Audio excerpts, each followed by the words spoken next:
Our class took a field trip. We went to Indian Springs Metro Park to have an autumn adventure.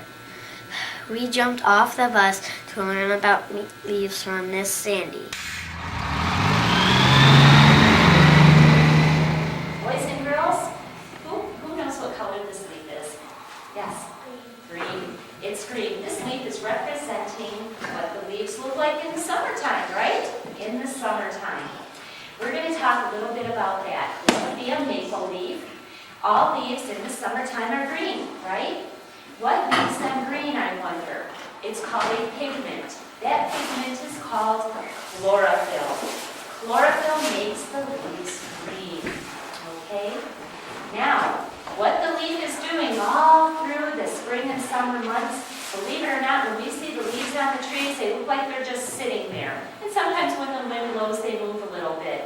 But there is some wonderful things happening inside that leaf.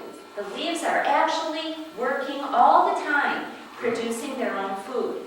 The green leaf uses the energy from the sun and water falling on it. Actually, the water falls into the soil and goes up through the roots like a straw and up through the important layers of wood inside and out through the branches and out to the tree.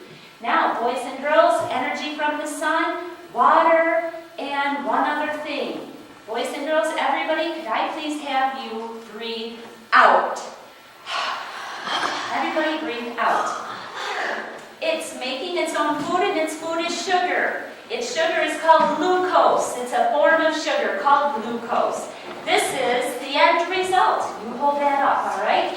So we have the energy from the sun, water, our carbon dioxide all forming together, chemical reactions happening inside the chloroplast, and sugar. I'd like to thank Miss Sandy for teaching us so much about leaves. Next on our agenda was to turn our t-shirts into jazzy fall works of art.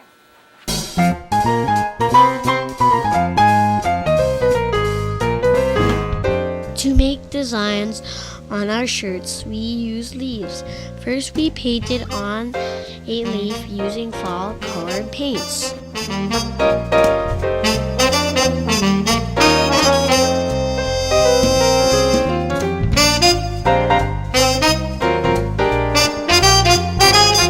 We were careful not to get the fabric paint on our school clothes.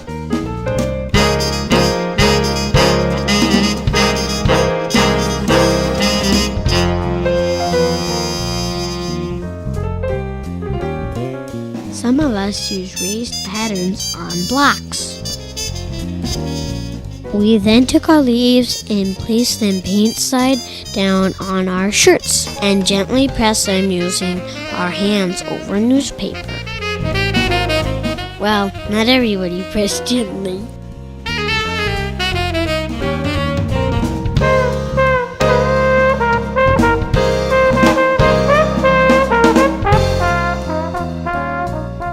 The best part was lifting the leaves to see what kind of imprint they left on our shirts.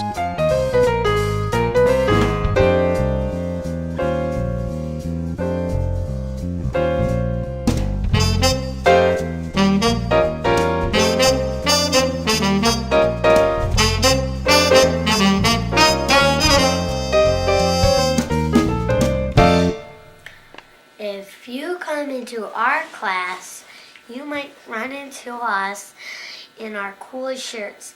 After hanging our shirts to dry, we headed outside to see how pioneers made fresh apple cider.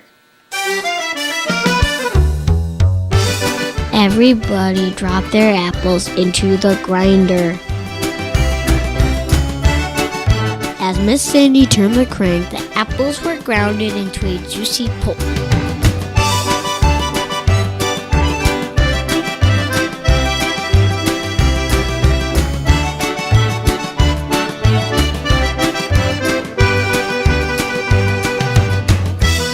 Next, the pulp was pressed, squeezing the fresh cider from the bits of apple.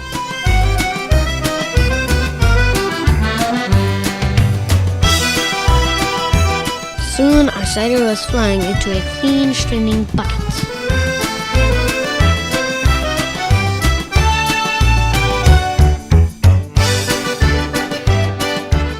last thing to do was to pour the fresh cider into jugs so our class could enjoy it later.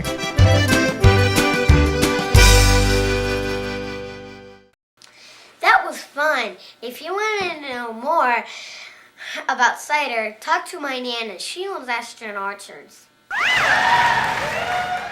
Our adventure at Indian Springs ended with a nature walk. That's all for now. I am David Nacy.